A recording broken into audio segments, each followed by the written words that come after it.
Good morning friends, स्वागत है आप सभी का मेरा यूट्यूब चैनल पर। दोस्तों आइए आज हम लोग गणित में बहुत इम्पोर्टेंट टॉपिक के बारे में इस वीडियो में बात करेंगे।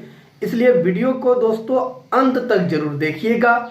अगर आपको वीडियो पसंद आए तो जरूर लाइक कर दीजिएगा, और चैनल नया है और आपको लगे कि ये चैनल आगे बढ़े तो सपोर्ट करके चैनल को सब्सक्राइब जरूर कर लीजिएगा। तो दोस्तों बिना किसी देरी का हम लोग वीडियो को शुरू करते हैं और देखते हैं आज का वह गणित का टॉपिक क्या है। तो देखिए यहाँ पर आपको लिखा हुआ है प्रतिशत यानी परसेंटेज। यह एक ऐसा टॉपिक है जो हर व्यक्ति को जानना बहुत जरूरी है, चाहे वो बिजनेस कर रहे हो या परीक्षा की तैयारी कर रहे हो। यानी सभी को, जो भी व्यक्ति है सबको इसके बारे में बेसिक जानकारी होना चाहिए। और आज का इस वीडियो में उसी के बारे में हम चर्चा करेंगे दोस्तों। उसके बाद के वीडियो में परीक्षा में जो बार बार प्रतिशत से संबंधित जो प्रश्न पूछे जाते हैं, अगर आप लोगों ने यह वीडियो पसंद किया दोस्तों तो मैं उन समस्याओं का भी समाधान अगले वीडियो में जरूर बतलाऊंगा। तो दोस्तों आइए आपको मैं बतलाता हूं कि प्रतिशत होता क्या है। तो सबसे पहले प्रतिशत का मैं सिंबल आपको बतला देता हूं।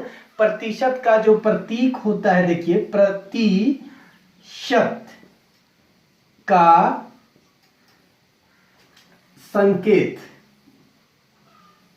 जो होता है दोस्तों वो ऐसा ऑब्लिक, और ये प्रतिशत को दर्शाता है। ये प्रतिशत का सिंबल है दोस्तों। प्रतिशत, ये जो परसेंटेज है, इसका मतलब क्या होता है, इसका अगर हम लोग हिंदी में संधि विच्छेद करें तो क्या हो जाएगा, प्रति जोड़ शत। प्रति जोड़ शत होता है दोस्तों। और प्रति का अर्थ होगा प्रत्येक। प्रति का अर्थ क्या हो गया, प्रत्येक। और शत का मतलब हो गया 100। 100 हो गया, यानी ऐसे 100 हो गया। तो दोस्तों अगर हम बात करते हैं 7% के बारे में, तो इसका मतलब होता है प्रत्येक 100 में 7, यानी 100 भाग में 7वां भाग। ठीक है। इसी प्रकार से अगर हम 12% के बारे में बात करें दोस्तों, तो इसका मतलब क्या हो गया, प्रत्येक 100 में 12, यानी आपके पास अगर 100 रुपए है तो वो 12 रुपए के बारे में आपसे बात कर रहा है। आगे देखिए दोस्तों, अगर आपको 12.5% अगर बतला रहा है, 12.5% अगर कह रहा है, तो इसका मतलब क्या हो गया, इस मिश्रित भिन्न में है, इसको हम लोग साधारण भिन्न में बदलेंगे। 12 दूनी 24 और 1 25/2 हो गया इतना प्रतिशत। यानी ये कितना हो जाएगा, 12.5% हो गया दोस्तों।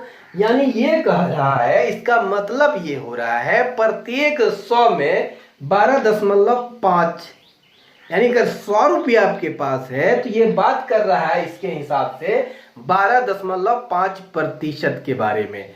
तो ये प्रतिशत छूट देना हो, प्रतिशत में आपको पैसा लेना हो, प्रतिशत में आपको ब्याज लेना हो, बहुत सारे समस्याएं इससे रिलेटेड होगा दोस्तों। इसलिए वीडियो को आप लोगों से निवेदन है कि एंड तक जरूर देखिएगा। आगे चलते हैं।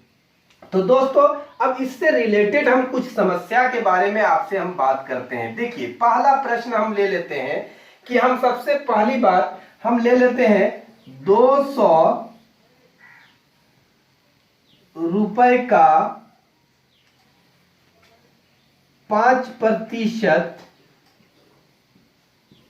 कितना होगा। एकदम सिंपल से जा रहे हैं।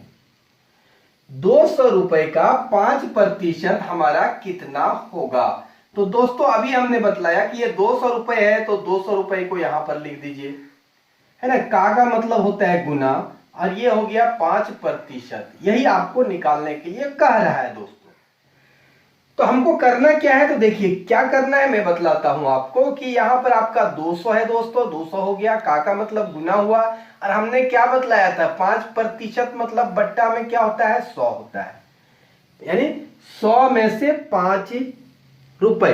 तो दोस्तों ये बट्टा में 100 हो गया, देखिए ये जीरो यहां से कैंसिल हो गया, ये जीरो यहां से कैंसिल हो गया, 5 दूनी कितना हो गया 10। तो ये 10 रुपए दोस्तों आपको क्या निकला, 200 का 5% निकल गया है। 200 का 5% आपने निकाल लिया, कितना निकल गया दोस्तों 10 रुपए। चलिए दूसरा एक एग्जांपल लेते हैं, एक एग्जांपल और ले लेते हैं हम कि यहां पर लेते हैं हम 400 रुपए, पहले रुपए का सिंबल ऐसे हम लगा देते हैं, 400 रुपए का हम ले लेते हैं 12.5%।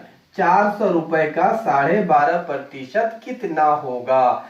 तो दोस्तों बहुत ही आसान और सिंपल तरीका से आप इन्हें निकाल लीजिएगा। आज मैं बतला रहा हूं कि आज आप लोगों को मैं बेसिक जानकारी दूंगा परसेंटेज के। उसके बाद आप लोगों ने वीडियो अगर पसंद किया तो निश्चित रूप से परीक्षा में पूछे गए, बार बार पूछे गए प्रश्न और उसके समाधान के बारे में हम बात करेंगे। देखिए इसका आंसर लिखिए दोस्तों, रुपए का चिन्ह पहले लगा दीजिए आप। ये 400 है दोस्तों, 400 को यहाँ पर लिख दीजिए, का मतलब होता है गुना, 12.5% है दोस्तों, तो 12.5% आप यहाँ पर लिख दीजिए। दोस्तों अब हम लोग क्या करेंगे कि ये रुपए है, रुपए रहने देते हैं, 400 है दोस्तों, 400 रहने देते हैं, गुना हो गया, 12 दूनी 24 और 1 25। अभी आपको मैं बतलाया कि इसको हम क्यों लिखते हैं इस तरह करके, और इज इक्वल टू आपका हो गया दोस्तों, ये रुपए का सिंबल यहाँ पर लगा दीजिए, और ये आपका 400 हो गया दोस्तों, और ये गुना हो गया, और ये 25 हो गया, और बट्टा में 2, और प्रतिशत का मतलब होता है बट्टा में 100, तो 1 देके बट्टा में 100 आपको इस तरह का हो गया। तो दोस्तों यहां पर आप देख लीजिए कि यहां पर आपका क्या हो रहा है कि ये एक जीरो, ये एक जीरो, यहां से एक जीरो, यहां एक से एक जीरो कैंसिल हो गया, और 2 से आप यहां काट दीजिए तो 2 दूनी 4 हो गया दोस्तों। अब इसको आप मल्टीप्लाई कीजिएगा तो आप रुपए के रूप में देखिए आंसर आपका कितना आ जा रहा है, 25 दूनी 50 आ जा रहा है दोस्तों।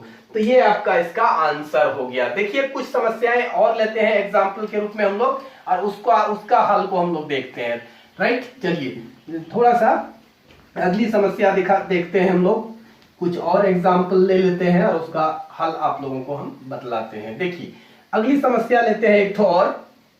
तो समस्या ये है कि आपको मैं देते हैं, देखिए एक प्रश्न और लेते हैं, ये तीसरा नंबर का प्रश्न है। तो दोस्तों यहां प्रश्न ले लेते हैं 25/72 का 25/72 का 12% बराबर क्या होगा। दोस्तों ये प्रश्न है 25/72 का 12% क्या होगा। तो दोस्तों आपको मैं जो अभी बतलाया सिंपली आप उसी आधार पर चलिएगा। ये 25 है ना दोस्तों, 25 लिख दिया, 72 है तो 72 लिख दिया, का मतलब गुना हुआ, 12% मतलब 12 बट्टा में कितना हो गया, प्रतिशत का मतलब 100 हो गया। तो दोस्तों यहां पर आप देखिए 25 चौके कितना हो गया, 100 हो गया, 25 चौके कितना हो गया, 100 हो गया, 12 छक कितना हो गया, 72 हो गया। तो दोस्तों ये आपका ऊपर में 1 बच गया, और यहाँ 6 चौक कितना हो गया दोस्तों, 24 हो गया, यानी इतना आपका आंसर आ गया। आप इन्हें दशमलव के रूप में भी लिख सकते हैं, यानी आप 24 से 1 को डिवाइड कीजिएगा तो नहीं चलेगा, जीरो लगा करके दशमलव दीजिएगा, एक जीरो आएगा, अभी भी नहीं चलेगा दोस्तों, तो एक जीरो लगाइएगा तो यहाँ इतना आ गया। तो आप देखिए 24 पचे कितना आता है, 5 ज्यादा हो रहा है तो 4 बार चलाइए, 4 चौक 16 हो गया दोस्तों, 4 दूनी 8 और 1 9 96 हो गया, फिर 4 बचा, ठीक है, फिर अब एक जीरो दीजिएगा तो फिर कितना बार चलेगा, तो 1 बार चलेगा। तो दोस्तों आप इसको लिख सकते हैं 0.041, यानी इतना आपका आंसर आ गया किसका, 25/72 का 12%। 25/72 का 12% आप देख रहे हैं कितना हो रहा है, आपको समझ में आ रहा है दोस्तों। चलिए अगला और आज का वीडियो का अंतिम प्रश्न आपको बतला रहे हैं परसेंटेज से संबंधित, उसके बाद हम लोग अगले वीडियो में इसके बारे में और जानकारी हासिल करेंगे। यानी चौथा प्रश्न आपका है 300 रुपए लगा देते हैं, 300 रुपए का जो होगा वो आपका 300 रुपए का 37.5% कितना होगा? कितना होगा? कितना है? 300 रुपए का 37.5% आपको निकालना है दोस्तों। तो कैसे निकालिएगा? बहुत ही आसान और सिंपल तरीका से मैंने अभी आपको बतलाया है। रुपए का चिन्ह लगा दीजिए, 300 है, 300 लगा दीजिए, का मतलब हो गया गुना, और ये आपका हो गया 37.1/2% है दोस्तों। यहां पर आप रुपए का सिंबल लगा दीजिए, 300 यहां पर हो गया, गुना की जगह मल्टीप्लाई हो गया। आप इसको गुना कीजिए, 7 दूनी 14 और 3 दूनी 6, यानी 74 में से 1 जोड़ेंगे, 75/2, और ये क्या प्रतिशत है दोस्तों? रुपए का चिन्ह फिर से लगाइए, 00 दीजिए 3 लिख करके, 300 हो गया, गुना 75/2, प्रतिशत को हटाने के लिए 1/100 लिखिएगा, क्योंकि प्रतिशत का मतलब होता है बट्टा में 100, 1 में बट्टा 100 परसेंटेज। जो ये हम लोग जो चिन्ह अभी जो हमने बात किया था, इस चिन्ह का अर्थ आप जान लीजिए 1/100, यानी 100 में 1 रुपए को इंडिकेट करता है दोस्तों। इसका अगर सिंपली माने अगर आप समझते हैं तो ये इसका मतलब हो जाता है दोस्तों। अब आपको कर क्या लेना है? तो देखिए, ये जीरो आपका यहां से कैंसिल हो गया, ये जीरो भी यहां से आपका कैंसिल हो गया।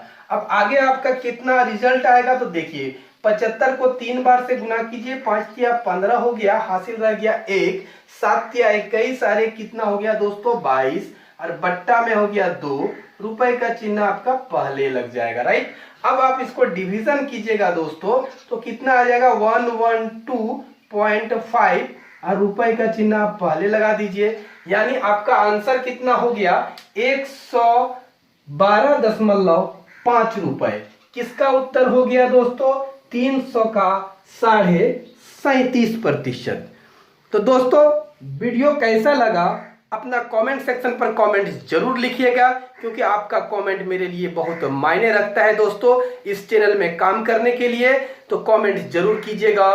वीडियो पसंद आया हो, लाइक नहीं किए तो लाइक कर दीजिए, सपोर्ट करके चैनल को सब्सक्राइब कीजिए। हमें दीजिए इजाजत, फिर मिलेंगे इसी प्रकार का दूसरा वीडियो के साथ। तब तक के लिए आप सभी मेरे प्यारे बच्चों और दोस्तों को मैं दिल से धन्यवाद देता हूं।